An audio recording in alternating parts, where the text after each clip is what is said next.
On this edition of Gameball Kickoff, we're going to recap the top 4 matchups that happened in Week 11. And in our second segment, a week after the Kansas Jayhawks fired their head football coach, the University of Louisville has followed in their footsteps, and they have fired Bobby Petrino after a 2-8 start. And that will lead to the question that we'll discuss: who should replace Bobby Petrino as head football coach at Louisville? And of course, going into the third segment, we're going to talk about the top 4 matchups for you guys to keep your eyes out on in Week 12. Luke Harden is back in the building, so once again, the three amigos are in the same building. It's officially going down. Gameball Kickoff begins now.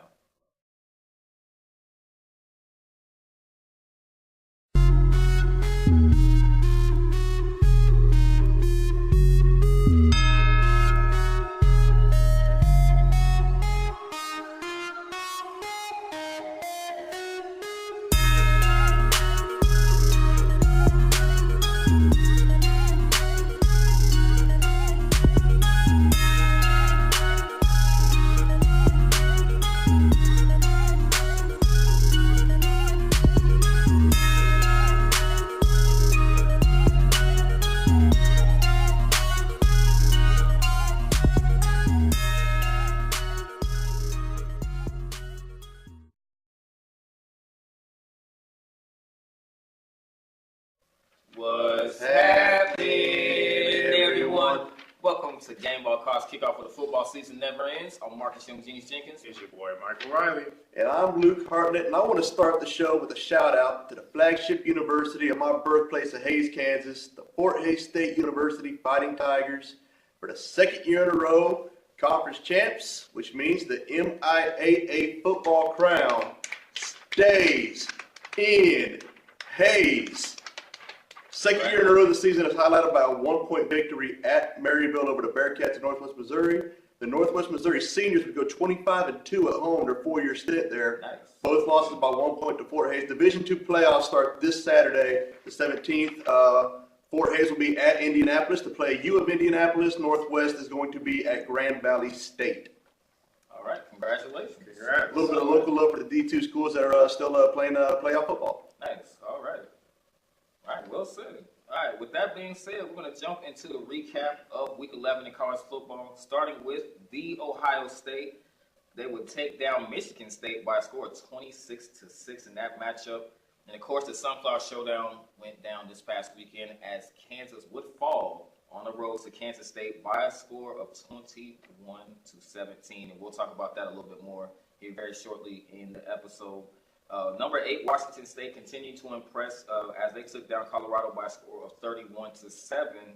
And Clemson, handling business as usual, they will take down number 17, Boston College, by a score of 27-7. And we'll also talk about that matchup as well. But first, Sunflower Showdown, gentlemen, Kansas and Kansas State.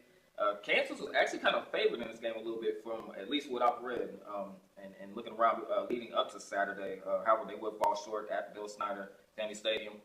Luke, this is your team, Kansas State. Go ahead and break down this matchup and what you like about this one. Kansas beat 2 teams on Saturday. They beat K-State, and they except they were on the scoreboard, so they kind of beat themselves too. So Kansas somehow managed to, in typical Kansas fashion, managed to go 0-2 this Saturday because they were clearly the better team. But had a feeling that drop pass at the 3-yard line with 1:34 to go in the half. I mean, I know there was some 30-some-odd yards out, but he had a stand-up touchdown. And can't ask Peyton Bennett to throw a better pass right there. Then they lost yards on 2nd and 3rd down after that, took him out of field goal range as well. So had a feeling that was going to change the game right there, and then it looked like Kansas was going to be going in for the game-winning touchdown. K-State was able to. They didn't play well, but they played well enough to score more points than Kansas, which is, I guess, you're going to want to know every Saturday, right? So they was able to successfully do that. All right, and Mike, for you, what did you see that allowed Kansas State to be successful in this game? Well, KU beat themselves in this game. They had way too many mistakes, too many drop passes as he was leading to, and too many holdings because they had 2 70-plus yard runs Back to back. That could end the game. Instead, was they had a 17-14 lead at the time too. A touchdown would have put the game out of hand in all likeliness. Yeah, it was a holding call one I didn't agree with, and the other one I was just like, oh my goodness, you had two 70-yard ones. If you would have scored a touchdown, that would be up by 10. That would pretty much ice the game. And plus, you still have about 50-some seconds left. It would have held up. But they find a way to shoot themselves in the foot. And the offensive lineman at the end just couldn't protect Peyton Bender, and Peyton Bender held on the ball for too long. Instead of get rid of it and just go for the easy checkdowns and just regroup, and he just got sacked on a critical play, lost the fumble, and that was all she wrote. But both teams didn't play well, but Kansas had an opportunity to win that game. And comes to show you why Kansas is Kansas, and this is why they're on the hunt for a new coach, and it is what it is going forward. So hopefully in the future they can find the right coach that will bring this team back to relevance when the Mark Mangino days was here. So going forward, I'm excited, but at the same time, we all wonder who they going to hire, because there's been names thrown around this and that, and we discussed that last week's episode. So like I was saying, my top three, my favorite are Les Miles if they get him, Dave Doran, and Neil Brown out of Troy, who I was really high on. So whoever coach they get, we got to look forward to the future. But KU beat themselves in case they always capitalize. So congratulations on them getting the win. And I mean, just very quickly, I definitely want to point out everything that you guys talked about is obviously the reason why apparently it was time for a change. And that's really what did happen as Kansas did beat themselves. Unfortunately, once again, they will fall 21-17 to Kansas State on the road. And that's going to lead us to the second match that we're going to talk about, and that is number 2, Clemson, taking care of business against Boston College, of course, by a score, once again, of 27-17. Mike, I want to start with you. Obviously, they never looked back in this game. Defensively and offensively, they were who they were, continuing to impress.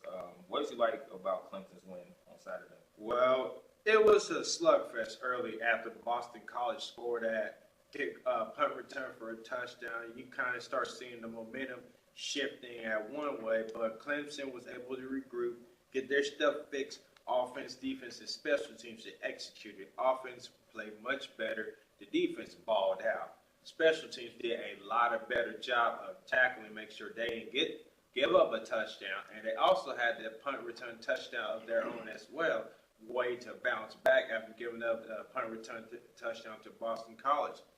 I mean, their offensive line has some issues blocking that defensive end, of course. And once they start settling down and start kind of communicating and have the other offense line help with that one side and kick out block, it just made it easier for Clemson's offense. It just makes it easier for the freshman quarterback Trevor Lawrence to deliver passes, be able to stay in the pocket. So it made it easier to make the adjustments as they did. And defensively, this is why they're in the top 5 for a reason. They get after the quarterback. They shut down the run. Their front four line of Clemson's D-line are some big dudes that can run athletically as well. 350-pound dude chasing after somebody. When you really see that. So that's why they're all projected to go in the top 10, top 15 in the first round of the draft, because they're really good like that. So that's what Clemson does. They take care of business. Luke, swinging this to you, what did you like about Clemson's win? No, the defense, like Mike said, they pitched a shutout. BC's only score was a punt return. So I believe knotted the game up to 7 apiece for a minute there. So actually, no, give them a 7-3 lead. Defensively they pitched a shutout there, and back to that front four of theirs is they're basically oversized linebackers that are playing defensive line there, and they're able to get great pressure that way. Something I want to touch on when we get to our NFL subject. I give a little preview right now.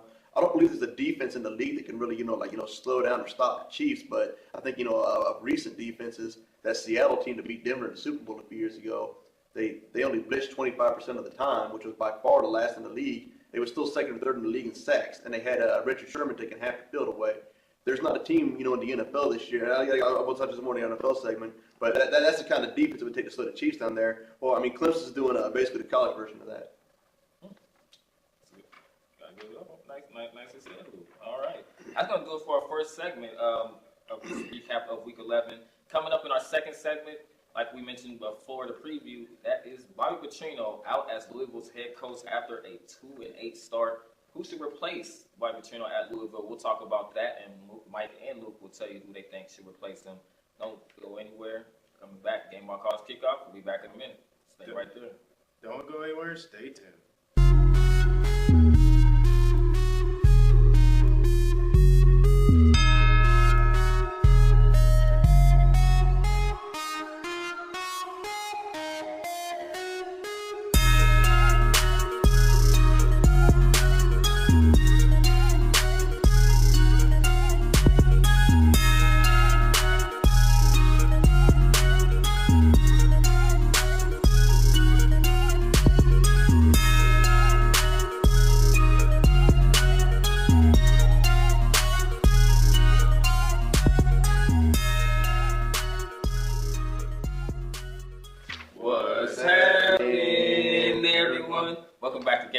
Kickoff where the football season never ends. Now, in the second segment, like we before mentioned, Louisville head football coach Bobby Petrino is being let go after a 2-8 season.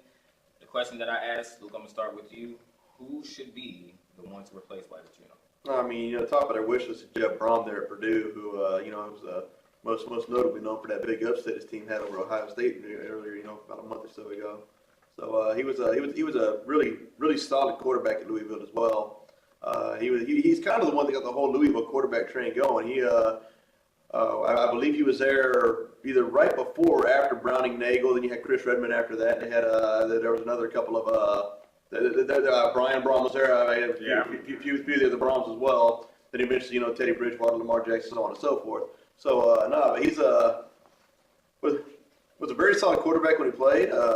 Very solid coach at Purdue. Had him in a bowl game last year to beat Arizona. After an 0-2 start this year too, where they lost the second game at home to Eastern Michigan, so he was able to get that season rectified for him. He's a very, very great leader, and you don't hear anything. I mean, regardless of who the coach at Purdue is, you never hear anything off the field about them. I mean, ever. I've been watching football since 1987 when I was 6 years old. I don't remember one bad story about Purdue football off the field. I would agree. That's true. I haven't either. Well, the top of the list, as he was saying, is Purdue's head coach. I think that would make perfect sense as exact fit. He was a player back in the day, and he's familiar in Louisville area. He's familiar with the recruiting, and plus that big upset Ohio State, that thrasher, he knows how to recruit and get the players down there. When you're at Louisville, the sky's the limit with recruiting because you get some of the Florida area, some from the Virginia area, just a little bit everywhere from the south to the north. So this would be a good hire, and I wouldn't be surprised who might be in the Les Miles sweepstakes, or Dave Doran, the current head coach of North Carolina State, and that looked good when it happened, or here Neil Brown from Troy, who's been getting a lot of attention. So there's been a lot of coaches going here and there, and you never know. But Brom, Purdue's coach would make a lot of sense to go into Louisville. Luke Fickle of Cincinnati would be a great hire as well. Cincinnati also only 70 miles away too, so it'd be very, very, very easy on the Fickle family. Which is something we never really ever take into account, but I mean, they do have, a lot of wise kids, school systems, whatever else. So just food for thought. Yeah, so the door is wide open, and the coaching staff is going to get pretty heated up. So either boom or bust, buyer beware. I think Louisville or Kansas need to act fast though, because there's going to be a few of the prominent openers for the end of the season. Most notably, I believe USC. Helfrich, he may be on the hot seat here in a moment as well. Gus Malzahn at Auburn, he's not going anywhere. He will be back next year, so that's going to be a sigh of relief for a few other schools. And locally, K-State might be open too. So I think Louisville and Kansas, if you're going to fire a coach before the last game of the year, I think you need to have a new hire by Thanksgiving, in my opinion. That's true. Instead of necessarily waiting to the end of the season, which you see Professional and college teams do that as well. If they wait until after championship Saturday, then it's just basically an arms race of a battle royal trying to get your guy.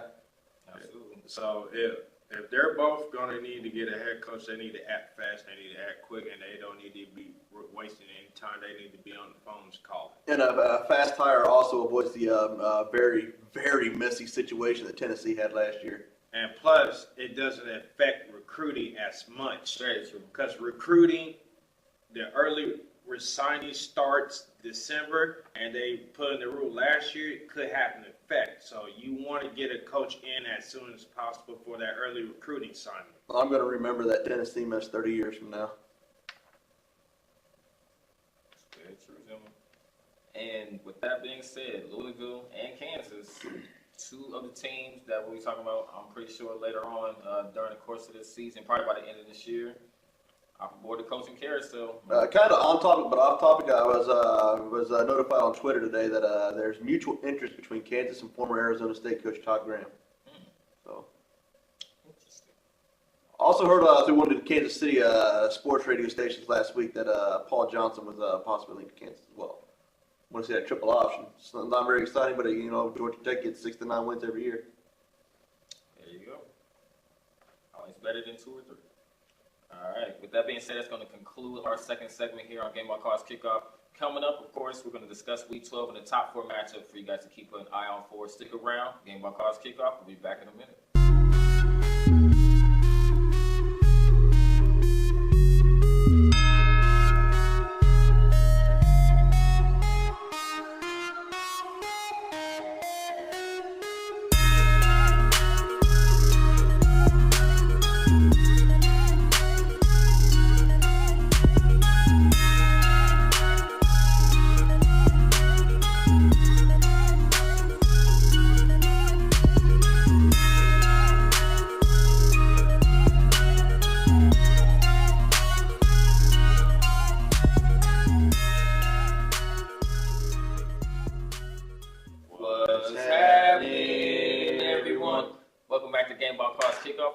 Season never ends. I'm going to give you the top 4 matchups to be on the lookout for in the upcoming weekend of Week 12, starting with number 10, Ohio State taking on Maryland. Luke, I'm going to start with you with this one. What do you like about this matchup? No, I mean, first of all, the fact that this is one of the 4 highlighted games we have this upcoming week goes to show just how weak a schedule of football we have coming up here, but more on that later. Ohio State, they're going against Maryland, who, they got the whole DJ Durkin thing, concluded. He's gone. They have an interim right now. So, Maryland, they're going to be throwing their hat in the name. They have the interim coach right now, trying to remove the interim label, but they could be part of the hodgepodge of the coaching search as well. But, Maryland, they were most notably known for that home win over Texas Week 1. And then really that only gained steam because of how well Texas did afterwards. Ohio State, they're good, not great. They did stay alive for the Big Ten East Division, though, which, speaking of the Big Ten, Northwestern, they did lock up the Big Ten West last week. They will be in the Big Ten Championship game this year for the first time in program history. So, Northwestern, a team that lost at home to Akron, the first Big Ten team to lose to Akron since like 1904 or something like that, won the Big Ten West in the championship game. So, way to go. Ohio State, they need to, if they recognize Maryland as an equal, they'll destroy them because they are significantly better in all phases of the game. Mike, what do you like about this matchup? Well, this could be potentially a track game for Ohio State. The reason why I say that because Maryland is playing for something. They may not play in the championship, but they're playing to get their name in the bowl game, and they need one more win to do that. And look, the team that's come in town spoiled their college football playoff dreams in Ohio State. So Maryland's looking at their backs against the wall. Ohio State is favored, and we can go out and compete with them. For Maryland to get this win, all you got to do is throw some different blitzes and coverages at Ohio State that they've never seen before. They tend to struggle that offensively.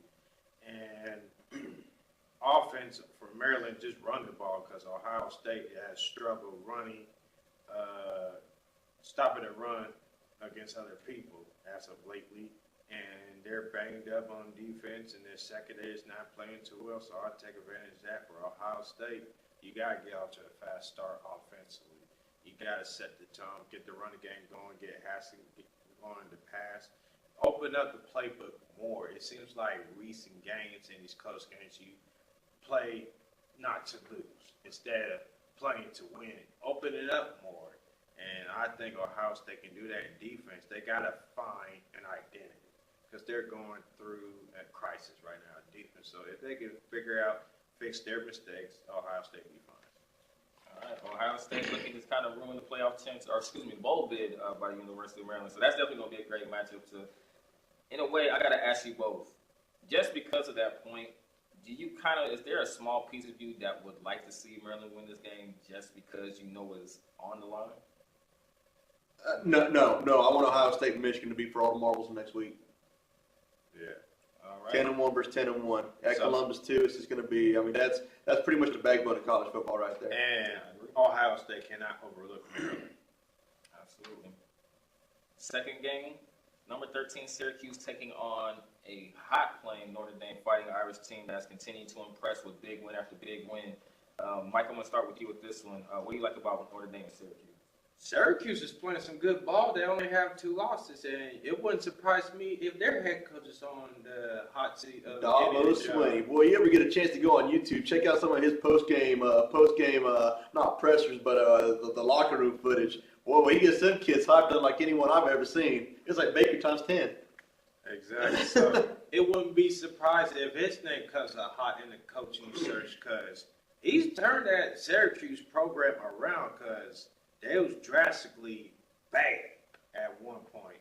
But he's turning around. He's got another 13, so they're playing offensively. I like the way they run their offense. They're balanced. Run, miss with the pass, and their defense is playing good ball. And Notre Dame has to be careful. They cannot underestimate Syracuse offense because they can score at will, and their defense is balling. For Notre Dame to get their quarterback this week after setting out through injury last week, and that's a big part of Notre Dame's offense. Winbush, he did okay, but with the other quarterback, Ian Book is getting the start this week, yes. And with Ian Booker, the quarterback, he is something special. He gives Notre Dame's offense that much dynamic and that hard to stop. And their defense is playing smash mouth defense, is playing real physical. So they tune it up a little bit. It'll be an interesting game to see.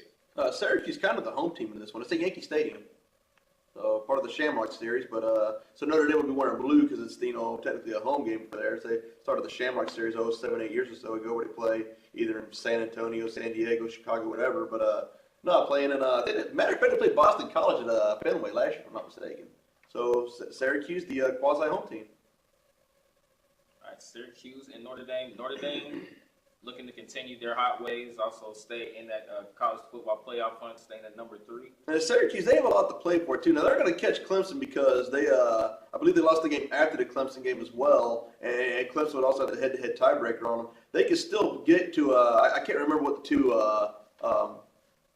playoff games are this year for bowl games, but they can still make a New Year's Six. They can still make a, like I said, let's say the Orange Bowl and the Cotton Bowl are the two playoffs this year. They can still get the Peach Bowl, the Rose Bowl, the Fiesta Bowl. There's a lot riding on Syracuse, and then of course Notre Dame's undefeated as well. So both teams are playing for an awful lot here. Syracuse in a New Year's Six Bowl would be like K-State or Missouri in a New Year's Six Bowl. It'd be a very, very big launching point for them. All right, Syracuse and Notre Dame. The third matchup we're going to discuss, number 9, West Virginia taking on Oklahoma State. Luke, I'm going to start with you. What do you like about this matchup? West Virginia going to a very challenging place to win there in Oklahoma State. Boise State came up short in Stillwater. Texas came up short there as well. And even though the game was in Norman last week, Oklahoma State probably, I'm not going to say they should have beat Oklahoma, but I mean, I think that game certainly should have went to overtime, and then who knows from that point. And West Virginia's only loss was at Iowa State, so going to be a very, very interesting matchup. First one to 50 wins. Well, this could be another track game in West Virginia, but West Virginia has played in the hostile environment, so they really are familiar and they're going to be extra prepared going to this game. They got beat down at Iowa State, and they went into Texas and have that 2-point conversions, Gertzy caught and came up big. So West Virginia, I think, is primed to be in this game since they handled that situation before. It just seems like Oklahoma State has fallen off drastically because defense is not there, offense is they're scoring, but they're not scoring enough, and they're shooting themselves in the foot. Like, how you gonna miss the extra point, the kicker? It's just like you had Oklahoma at the ropes. So West Virginia has to play good complementary football. They're starting to be more balanced offensively. I start to notice with the running game going, and also the passing game here. Will Greer could be potentially a top 15 pick next year's draft, and their defense is still suspect, but their defense has to step up. Their offense is going to score points. It's West Virginia's defense. Can they hold? And Oklahoma State, you're at home. You got to be physical against West Virginia's offense. Beat them up a little bit and force them to be one-dimensional offense. And for the Oklahoma State offense, just keep doing what you're doing, but don't beat yourself with penalties and mistakes. Yeah, Will Greer trying to get at least an invite to the Heisman Trophy as well. He's got potentially 3 games left. Oklahoma State then will presumably be back-to-back games against Oklahoma. He plays well in all 3. I think we all know that the Tua kid down there at Alabama's got it wrapped up, but he could definitely have a front row seat to the ceremony. West Virginia, Oklahoma State. I agree with you. Like you mentioned, potential trap game for West Virginia, going into a hostile environment. So we'll definitely see what happens with that game on Saturday. And that's going to lead us to our 4th matchup, and that takes us to the Pac-12, and that is between Arizona and number 8 Washington State. Mike, I'm going to start with you on this one. What do you like about this particular matchup? Well, Arizona had a rough start, and there are speculations about the head coach was a mistake, but they found a way to gel and get stuff going. They had quarterback switch going on for a little bit, and Tate just came back from injury, started playing a little bit better, and their defense started playing a little better, and they've been on the hot streak. So they're 5-5 and playing for one more win to get a bowl eligible bid. So they're playing for something as well. And Washington State cannot overlook Arizona that is hungry for a bowl.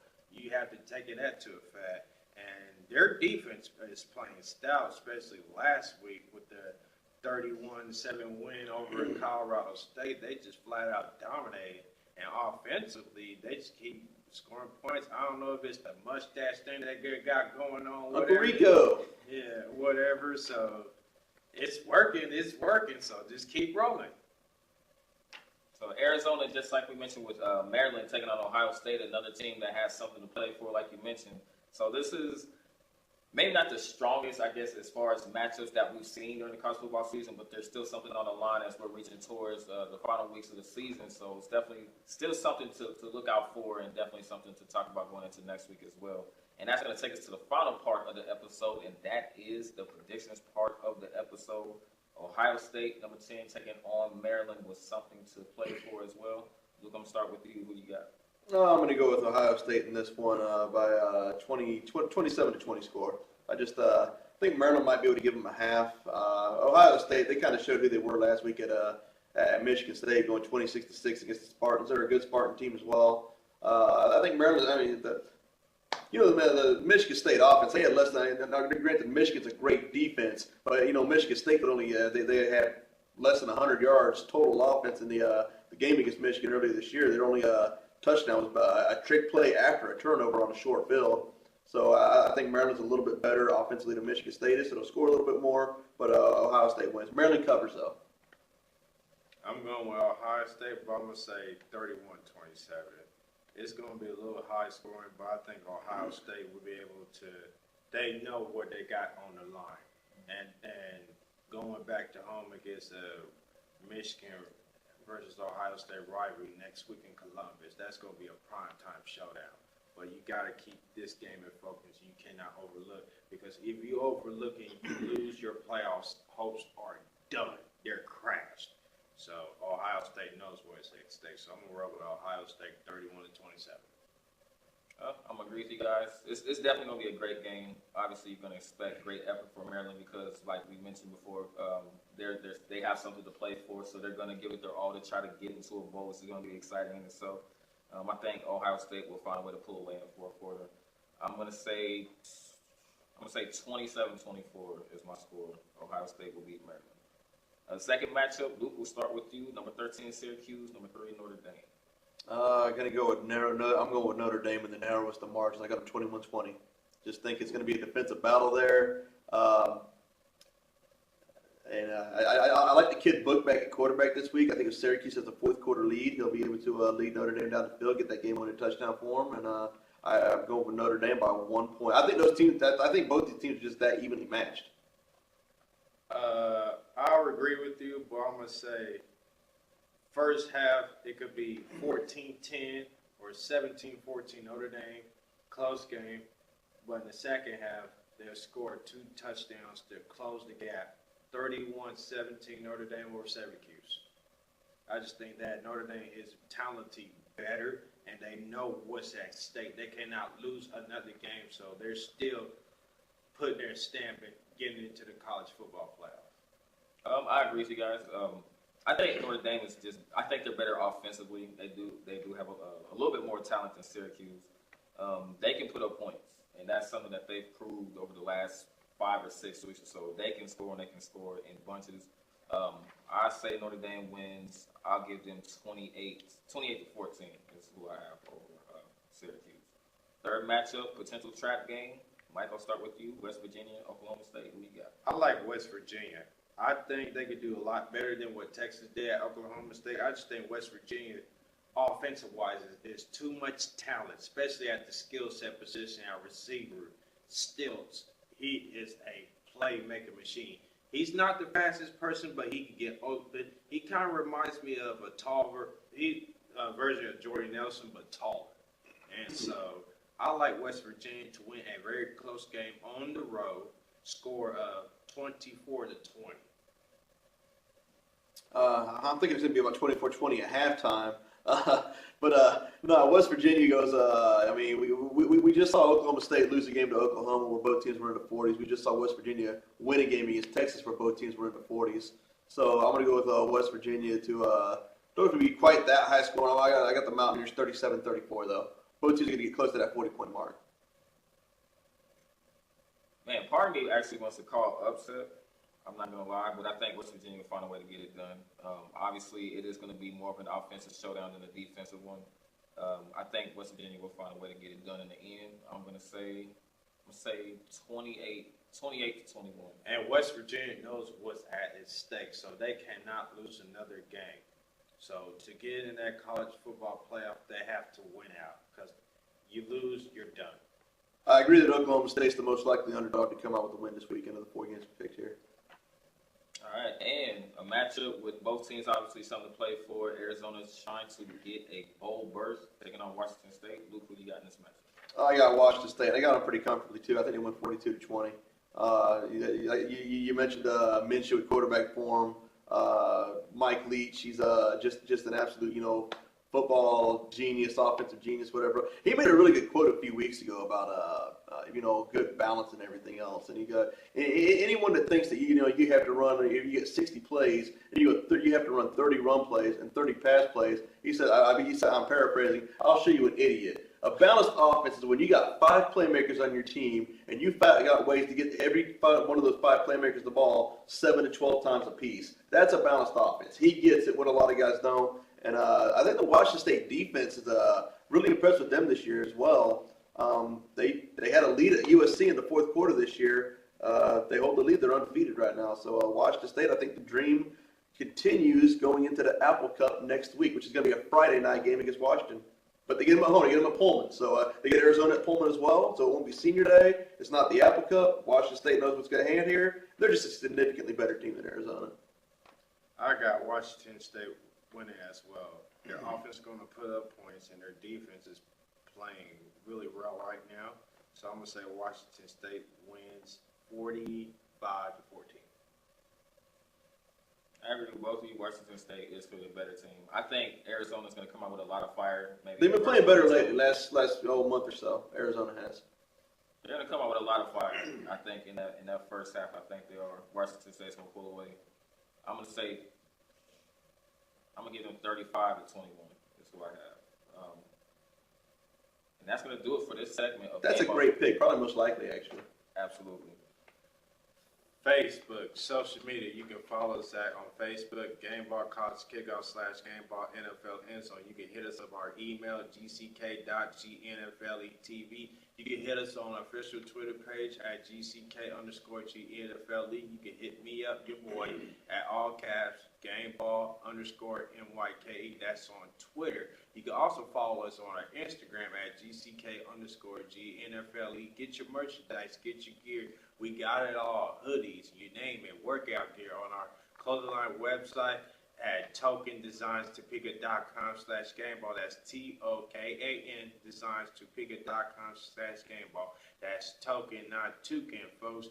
Hit us up, follow us on our YouTube channel, hit that subscribe button, my right to your left to my right, vice versa, at gck.gnfletv. When you hit that subscribe button, make sure you hit that notification to get alerts and updates on our posting. I'm going to pass it on to you. All right. Twitter, Instagram, Snapchat, Facebook, Jovel Entertainment, JOVELLE Entertainment. And real quick, I want to give a congratulations to my son's football team, the Lawrence Red Raiders, on a very successful football season. And I also want to wish the best of luck to the Topeka Orange Crush. They'll be headed to Tulsa. My son and a few other fellow Red Raiders will be joining them on that trip to Tulsa, Oklahoma this weekend to hold it down and represent Top City and Lawrence. So best of luck to them. I'll be there, and hopefully on the next podcast, I'll have some good news for you guys. Holding it down for the 785. I'm on Facebook at Luke Hartnett, Twitter at Luke Hartnett2. All right. I'm Michael Riley. I'm Marcus Young Genius Jenkins. I'm Luke Hartnett. All right, and that's going to do it for Gameball College Kickoff. And be on the lookout for the next installment of Gameball NFL Endzone that will also be coming at you.